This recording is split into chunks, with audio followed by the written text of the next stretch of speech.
Hey, it's a gorgeous Saturday morning and we're on day 2 of waterproofing and waterline install. We got a good start on it yesterday and I'm hoping today we can get most of it finished up and get ready for an inspection next week. That way we can get our drainage tile covered and the water line covered up and move on to putting up sticks. So pretty excited. So let me show you what we have at this point and what we have to do yet today. Here's my 3/4 inch water line. We've ran it through the front corner of the wall on the house here, and I have it trenched all the way down to the water main tap. We did that yesterday. That was a pretty intense project. So I know why they call this area Stony Point. I'll put it that way.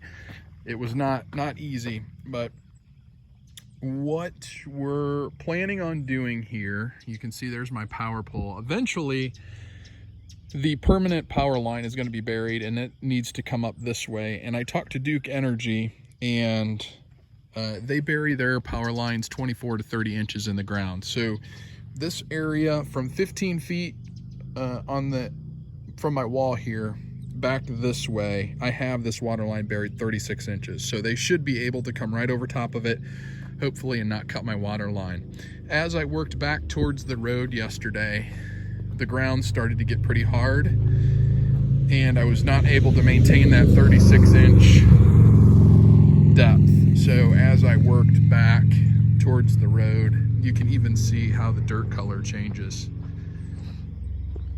And this was really hard up here, and I'm only about 18 inches in the ground, which should still be plenty below the frost line, given that when the water people installed the tap, it's only 12 inches below. So we're gonna get this hooked up today, hook this back up. I took my temporary pole down and we'll get that hooked up and get water running back to the lot. I also grabbed a couple of fittings for the other end so we can clean our tools and stuff off.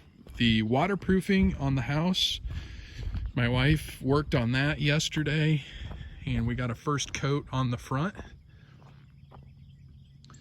It looks pretty good. The reviews were a little bit mixed on this stuff. I got it from Lowe's. It's Blackjack rubber coat number 57. And this is just a small, we got to go back in with a brush and get the bottom line, but and fill in some of the marks on it that we couldn't get with the roller. But the reviews online, a lot of people were complaining about it cracking, and I think because people try to put it on too thick. We did not have any problems with it cracking or flaking, and I'm pretty happy with it. So we just went ahead and went all the way up with it, and we're gonna just come all the way down to the footer and seal this off as well, get a good coat on that. Crawl space access. Oh yeah, and my water line, my sewer line, which I'll explain to you guys, good news and bad news. This sewer line the sleeve was put in incorrectly. And if you can see the hole on the other side, these two holes are level. Well, crap runs downhill, so level doesn't work. This was supposed to be set 10 inches lower than the other one. This was 12 inches below the top of the wall, and this one should have been 22 inches. I wanted 10 inches of fall from one end of the house to the other. And supposedly this may have vibrated. When they vibrated the concrete and the forms, it floated it up. Well, maybe, but that's not gonna work. So that's the bad news. The good news is I contacted my contractor who installed this and put the concrete in, and they're going to fix it. So they're gonna come back out and drill another hole for me that's usable, because this right here is unusable for me. I can't use that. So we'll fill this in with some hydraulic cement and chalk that up is to experience, and they're gonna come out and fix it for me. So you can see my water line on the bottom corner down there. That was an 1.5 inch PVC sleeve, and a 3/4 inch water line fit in there just perfect. So pretty happy with that. my crawl space access. I haven't taken the plywood off yet, but this will be my crawl space access, 36 by 24, which is oversized for code, but what we'll end up doing is the grade needs to come up, obviously, so I'm going to put one of those window wells that you see for basements. I'll put one around that, and that'll allow me to get down into access the crawl space under the house. So, and there's where we ended our waterproofing. So the goal today is to get the rest of this done, maybe get the house, first coat all the way around on the house, and then get the water line hooked back up so we have a place to clean tools off. That Blackjack 57 cleans up really nice with water as long as you hit it before it dries. Then I also trenched in a couple of trenches for my footer drains. So footer drains will be wrapping around the slab here, and then another drain wrapping around the house. They'll come back down here, connect, and then out, drain it to daylight. So that should be an easy install, but we need to get the rubber coating on first. So I guess it's time to get a little messy.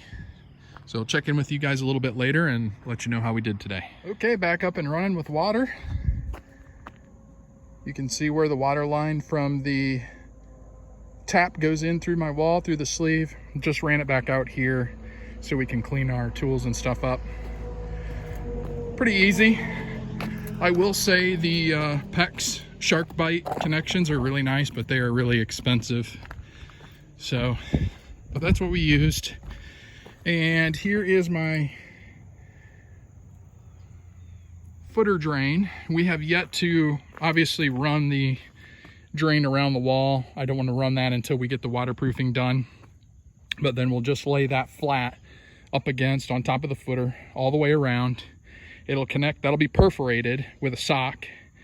Then it will connect into this, which is solid corrugated 4-inch tile, through the T, down here through the Y, and out to daylight. And the same for the garage. We're gonna coat this with the Blackjack waterproofing around the outside. The footer drain will go around and sit on the footer, and will connect into this T, and this will be again perforated, solid tile, and out to daylight, and that should take care of any water around the foundation.